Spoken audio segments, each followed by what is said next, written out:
J'active vos micros et puis racontez-moi.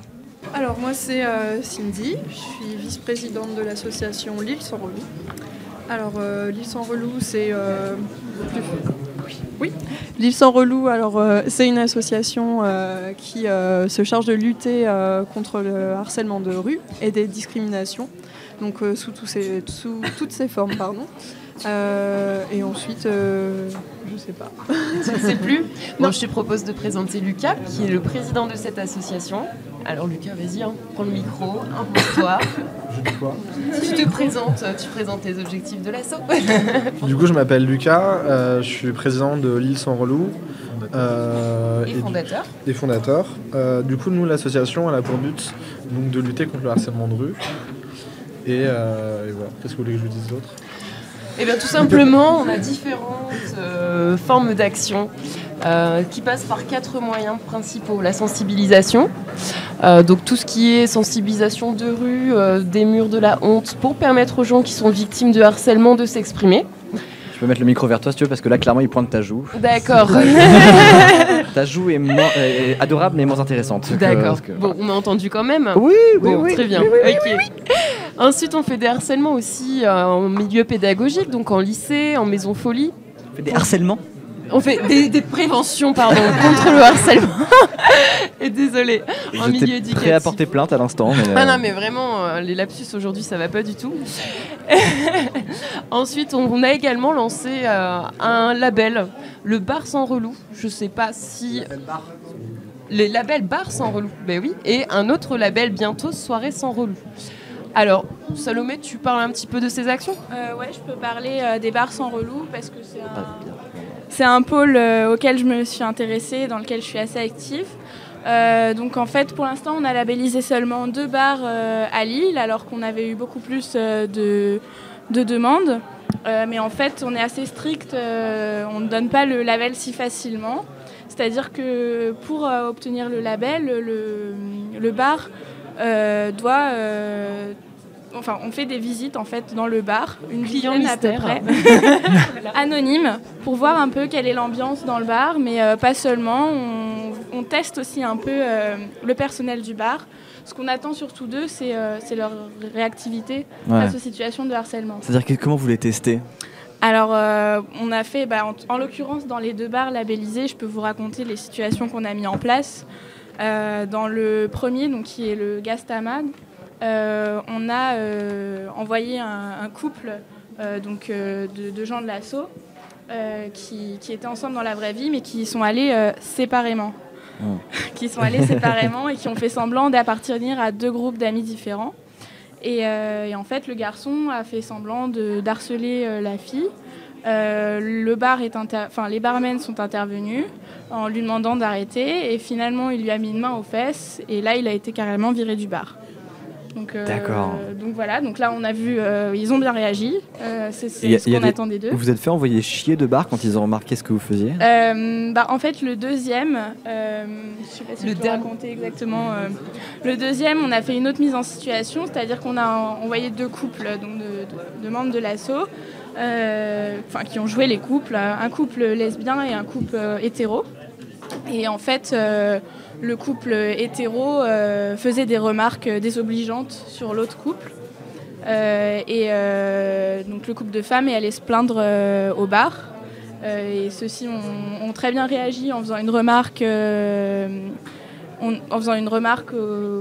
au couple hétéro et en offrant les boissons au couple lesbien qui s'était fait embêter. Et en fait, on leur a dit tout de suite après que c'était une mise en situation et c'était pas top finalement parce que ils se sont rendus, ils étaient hyper étonnés et un peu choqués de la façon dont ça s'était passé. Et en fait, du coup, à force de le faire, on va améliorer notre processus et du coup, on leur dira peut-être seulement le lendemain ou le surlendemain que c'était une blague. Vous allez faire mariner pendant une nuit, quoi. Pendant une nuit, ils vont être hyper mal. C'est pas spécialement une blague, après tout. Non, mais quand on distribue un label, ils adhèrent à une charte.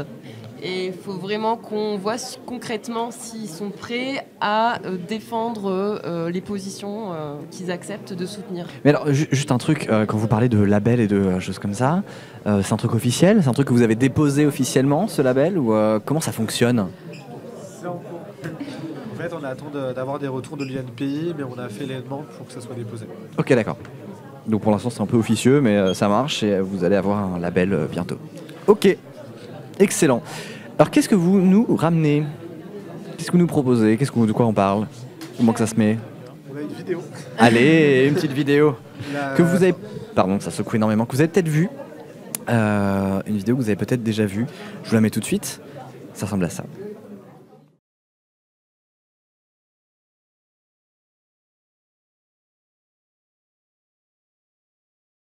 T'as un cul à faire bande d'un aveugle, espèce de grosse salope. Ce cul, c'est l'insolence de la jeunesse. T'aimes la fraise? Oui, pourquoi? Ah, parce qu'on habite à la goût de la fraise. T'es vierge? Oh non, t'es pas vierge, toi. Espèce de gros bouffeur de bite. Salut, je peux te violer s'il te plaît? Ça te dirait de te faire du fric en me branlant? Il y a des petits Somaliens qui crèvent de faim et tu refuses d'avaler mon sperme. Hey toi, tu fais des bites avant de te faire enculer, hein. Si ça vous choque de l'entendre, imaginez ce que c'est que de le vivre.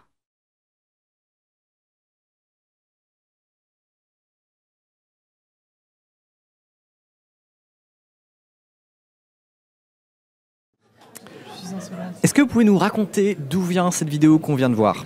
Ouais. Qu'est-ce que c'est? Parce que c'est une vidéo qui a cartonné. Hein. Globalement, elle a pas mal circulé, sortie... Ouais, c'est ça, elle a fait 75 000 vues. C'est pas mal. Ce qui est plutôt pas mal. Du coup, en fait, la vidéo, on a ce qu'on appelle, nous, une action qu'on appelle un mur de la honte. Donc, c'est une action où les gens mettent des petits post-it avec leurs témoignages.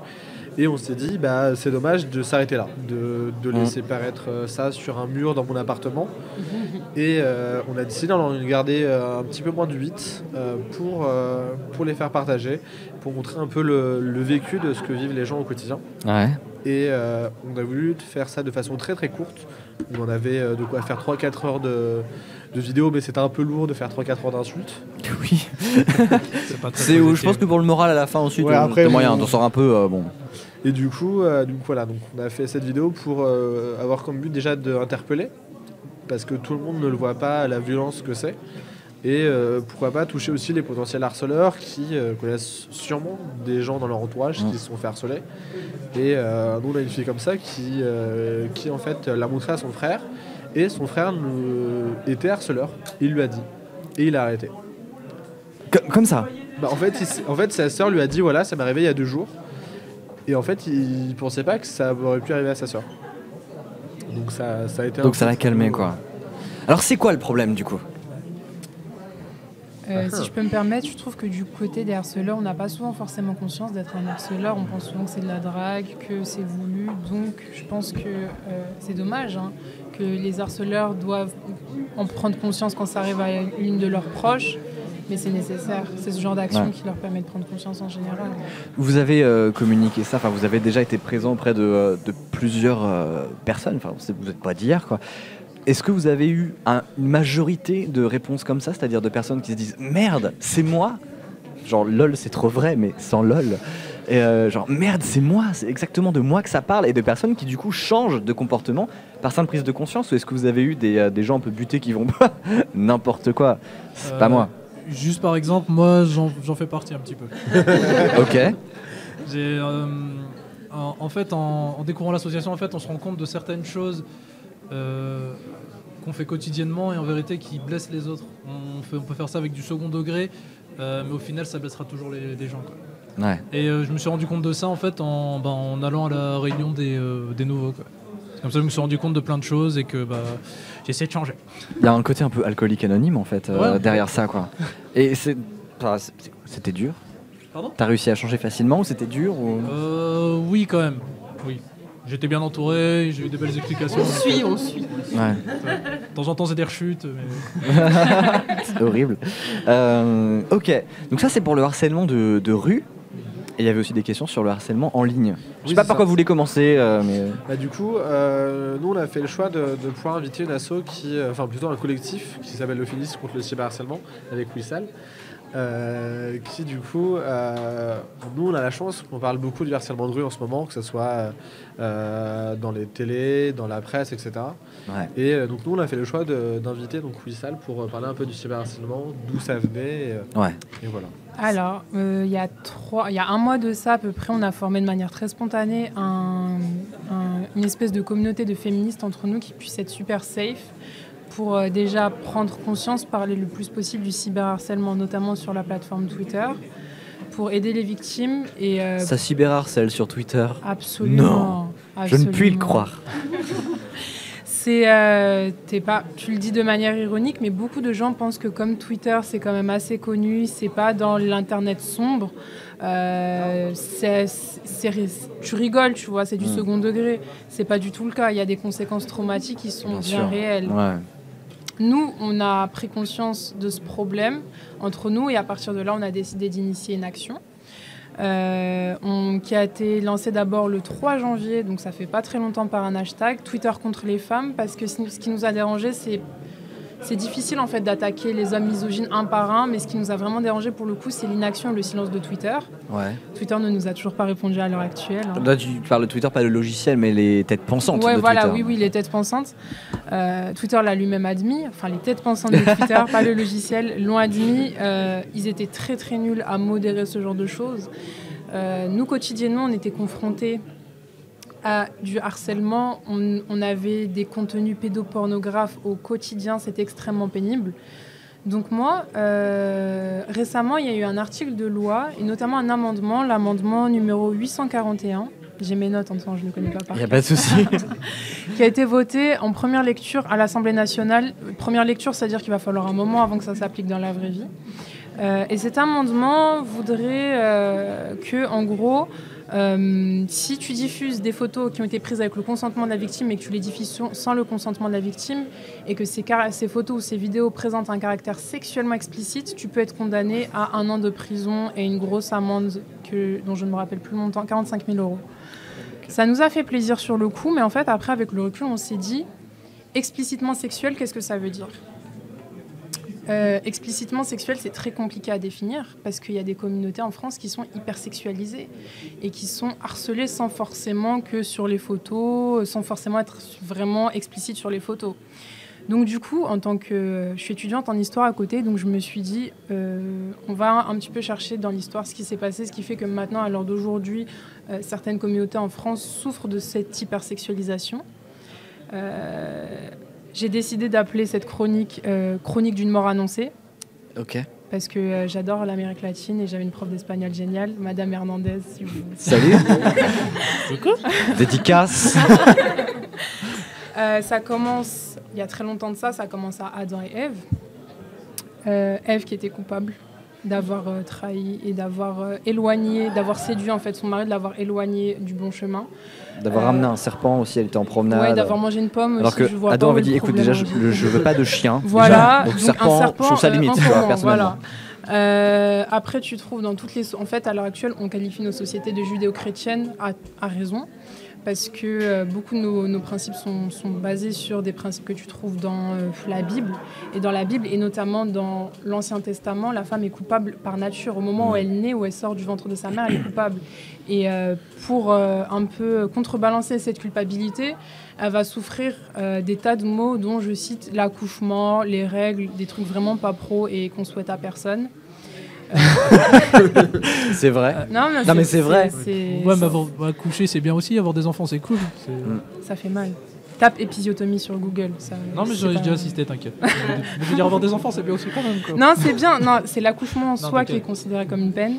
Un peu plus tard, j'aimerais parler aussi de colonialisme et d'immigration en France. Ouais.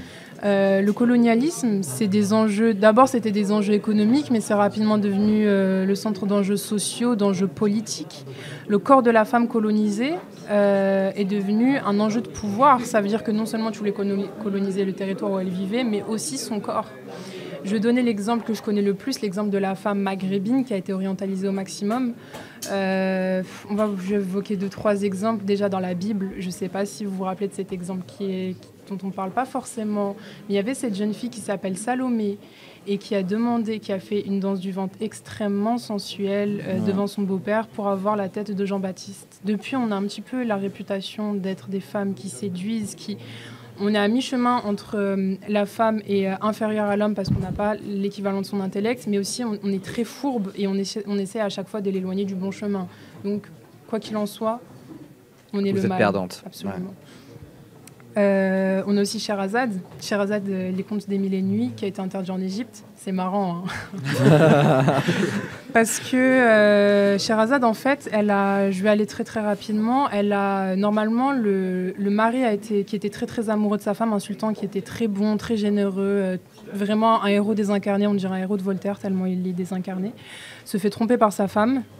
Donc il perd foi en l'humanité, il décide de marier toutes les femmes du royaume et de les tuer toutes les nuits parce que ça va 2 minutes quoi.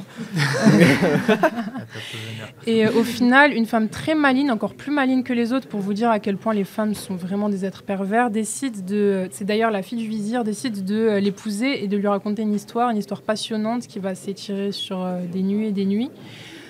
Au final, il va tomber amoureux d'elle parce qu'elle est différente des autres femmes, pas tant que ça, parce que elle a quand même bougé. Et c'est justement la raison pour laquelle ce conte est interdit à l'heure actuelle en Égypte. C'est bizarre. Hein. Il est interdit parce que parce que Scheherazade s'est foutue de la gueule du sultan. C'est bien résumé. D'accord. Non, c'est vraiment la raison pour laquelle ça a été interdit. Là, à l'heure actuelle, tu peux le trouver, mais pendant la Renaissance arabe, c'était impossible, c'était un conte interdit, les mille et une nuits. Alors qu'on pourrait penser que... Ouais, voilà. Non. Voilà. Je voulais terminer par immigration et pornographie, parce que, histoire de taper partout, autant taper partout. À partir des années 80, on a enfin reconnu une existence médiatique aux minorités issues de l'immigration en France. De cette reconnaissance médiatique, il y a eu des enjeux sociaux, de nouveaux termes qui sont apparus, des nouveaux combats. Le terme qu'on a le plus entendu dans les années 80, c'est le terme de beurre, descendant de première ou deuxième génération des Maghrébins. De base, c'était pas si péjoratif que ça. La jeune fille qui vient d'une famille maghrébine dans les années 80, elle tenait le rôle en gros de facteur d'intégration dans la famille parce que son frère c'était un loupard. Ses parents étaient analphabètes, sa mère faisait le ménage, son père travaillait à l'usine, mais elle était à l'école, elle était docile parce que quand même ses parents étaient super carrés, et elle intégrait les principes de la République. Donc quand elle revenait chez elle, c'était un peu, elle permettait un petit peu d'infuser à droite à gauche, vous savez, la démocratie c'est bien, les mini-jupes c'est bien, la pilule c'est bien. Malheureusement, ce terme a glissé. Parce que en passant, on est passé de femmes respectables ayant intégré les codes français à femmes qui ne méritent pas le respect. Dans les années 2000, il y a eu un espèce de boom du porno en France. La beurette. Absolument, avec le hashtag beurette, qui est à l'heure actuelle le hashtag le plus recherché sur les sites porno français. Non, sérieusement ? Absolument. Moi qui pensais que c'était poney nain. Quoi ? Il se renseigne. Si je me rappelle bien, beurette, ça avait il y a un petit moment, c'est un dessinateur qui s'appelle Rakit qui avait fait remarque sur Google Traduction quand on tapait fille arabe, il me semble, on tombait sur beurette. Et, à l'internet, en anglais, tu vois ? Non, en français. Ah, en français, ok. Et quand on tapait Arab Girl sur Google Traduction, on tombait sur beurette. Et c'est parce qu'il y a eu grosse mobilisation sur Twitter que ça a pu être changé. Mais en fait, pendant presque 5-6 ans, ça a été comme ça. C'est incroyable. C'est chaud quand même. En fait, le terme beurette, il a été difficile à comprendre. J'ai dû me pencher dans pas mal de livres, notamment, je vous conseille très fortement, L'orientalisme d'Edouard Saïd. Quand on parle de beurette, à l'heure actuelle en France, on parle d'une jeune fille d'origine maghrébine, donc qui n'est pas forcément née au Maghreb, mais qui est issue de la première ou deuxième génération, et qui ne maîtrise pas les codes de la féminité respectable. Donc, quand je parle de féminité respectable, c'est la féminité bourgeoise blanche. Donc derrière le terme beurette, il y a des enjeux de race, de classe et de genre, si j'ai bien fait le tour. C'est un petit cocktail de mépris. Ouais, c'est un cocktail de condescendance, de racisme et de misogynie incroyable. Le problème, c'est que la femme maghrébine, à l'heure actuelle, est partagée entre le désir et l'orientalisme des hommes C'était notamment le cas pendant la colonisation. Tu sais, il y a énormément de poètes et notamment d'auteurs français qu'on érige à l'heure actuelle comme des grands auteurs qui ont fait la gloire de la France. Tu penses à qui, par exemple ? Vous êtes sûr que vous voulez que je les cite ? Enfin, ils sont morts, donc je pense pas qu'ils vont... Mais un mec qu'on apprécie énormément et qui en fait est un connard, René-François de Chateaubriand, qui est parti en Mauritanie. Non, je crois que c'était une notoriété publique, que c'était un peu un crétin. Lui. Ah bon ? Ouais. Ah non, mon prof de français l'aimait bien. Moi, le mien, non. Ah, c'est vrai ? Ouais, on parlera de nos profs de français après. On est bref, tout à l'heure. Voltaire aussi, qui était pas super cool. Descartes, qui était pas super sympa non plus. Victor Hugo, qui a écrit l'orientalisme. C'était pas... en fait, c'était un bon délire à l'époque de partir, de s'expatrier dans des colonies françaises, de mépriser les habitants de la colonie, de mystifier au possible les femmes pour en fait maîtriser leur corps au maximum et de ensuite revenir en France en disant mais c'était un voyage génial, j'ai adoré le Maroc, c'était nécessaire et voilà.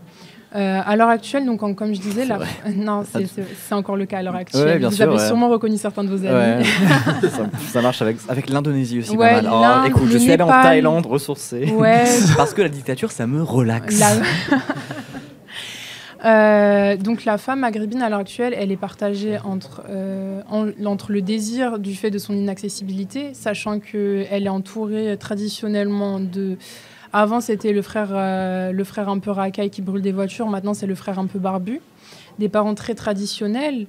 Donc, elle est inaccessible dans sa tourelle un peu. Puis au final, quand tu réussis à la voir, quand elle prend l'apparence d'accepter les codes de l'émancipation féminine tels qu'on l'entend en France, là, maintenant, tout de suite, c'est-à-dire faire ce qu'elle veut de son corps, elle est tout de suite dégradée et elle ne mérite plus le respect. C'est très dommage. C'est trop dommage. C'est extrêmement paradoxal en plus. C'est exactement. On est le cul entre deux chaises et on ne sait pas quoi faire. Donc, quand on parle de... c'est pour ça que cet amendement, on est contente parce que déjà, il reconnaît une réalité qui a été niée pendant plusieurs années. Mais en même temps, quand on parle de sexuellement explicite, on a été confrontés, nous, au sein de notre collectif, à énormément de photos de jeunes filles qui n'étaient pas sexuellement explicites, des photos de jeunes filles habillées, parfois même avec leur famille, mais avec des légendes dégradantes et notamment avec le terme beurette à l'intérieur. Il y a le penchant beurette qui est dans l'Afrique un peu subsaharienne, c'est Niafou, qui repose à peu près sur les mêmes choses. Politique de respectabilité, ça veut dire que tu dois quelque chose à ta communauté et en même temps orientalisme, exotisme en l'occurrence. D'accord. C'est complètement fou l'histoire de ça, je ne connaissais pas du tout. Ouais, ça a été compliqué à démêler parce que c'est très très récent, mais je l'ai fait pour vous. Merci. Non, mais en plus, tu l'as dit au début, le terme de beurre était plutôt de positif. Base, exactement. Il y a eu un glissement sémantique incroyable parce que de base, même la beurette dans les années 80, c'était quelque chose de bien. C'était celle qui faisait les impôts pour ses parents et qui remplissait. C'était la seule qui savait lire et écrire pendant que son frère faisait des roues arrière dans le quartier. Donc, franchement, il y a un vrai glissement sémitique. Ok. Est-ce que vous avez quelque chose à ajouter autour de la table ? Moi j'ai une question. Qu'est-ce qu'on peut faire quand il y a du cyberharcèlement ? Est-ce qu'il faut porter plainte ? Qu'est-ce qui est possible de faire ? Tu mets le doigt sur quelque chose qui fait très très mal. J'aurais aimé que tu le fasses. Non, je rigole. Non, alors, coup, je pense qu'il y a potentiellement des jeunes filles. Non, c'est très... sur Internet, le cyberharcèlement et sur Twitter, le cyberharcèlement est omniprésent. Il y a forcément une semaine où vous êtes témoin d'un acharnement médiatique sur quelqu'un ou même d'un acharnement entre individus. Essayez d'intervenir, c'est difficile parce qu'à ce moment-là, vous allez vous exposer à ce genre de choses. Essayez de voir la victime, de lui demander en DM si elle a besoin d'aide, si elle veut du soutien. Essayez de contacter le collectif aussi, @VSCyberB. On fera ce qu'on peut pour vous protéger. On a quand même pas mal de followers. À l'heure actuelle, il est très difficile de porter plainte. N'allez pas à la police. Je suis désolée de le dire, mais n'allez pas à la police parce qu'ils feront rien pour vous. À l'heure actuelle, tant que la loi, tant que l'amendement n'a pas été voté par le Sénat. On espère qu'il y aura des avancées légales de ce côté-là. Nous, de notre côté, on peut essayer, par exemple, s'il y a des photos diffamantes qui ont été diffusées sans votre consentement, on peut vous aider à les faire supprimer très rapidement et à les faire désindexer de Google. Vous pouvez le faire indépendamment, mais si vous avez besoin de soutien, il n'y a pas de souci. Et si vous faites harceler, on interviendra en masse. On est une vingtaine dans le collectif. On n'a pas peur de la castagne. Allez. C'est excellent ça. Vous avez aidé combien de personnes jusqu'ici à peu près? Alors, de base, ça a été vraiment énorme parce que je pensais pas que ça serait aussi énorme. Ça s'est fait de manière assez spontanée. En fait, on s'est créé un groupe de féministes et chaque soir, on s'envoyait arrobase tel compte, signalez-le en masse. Et on se disait, entre nous, on n'a pas besoin de justifier, d'expliquer pourquoi il est dangereux et problématique. Pour te dire, à un moment, on a été même une soixantaine de comptes féministes safe qui ne fassent pas de la publicité à ces comptes-là. À l'heure actuelle, on est une quinzaine qui sont actives avec des alliés, des partenaires qui relayent nos actions au quotidien, dont l'action Lille sans relou. Yes. On remercie. Mais oui, on les remercie énormément. Ils ont été là dès le premier jour, hein, je tiens à le souligner. Ça n'a pas été le cas de tout le monde, notamment de Twitter, répondez, de Axel Lemaire, répondez. Enfin là, elle est à la maternité, mais réponds quand tu sors. Le gouvernement ne nous a pas répondu non plus. On attend des choses. Et vous arrivez à faire bouger le système sans... Absolument. C'est trop classe. Merci beaucoup. Je vais vous applaudir tout de suite. Voilà. Allez,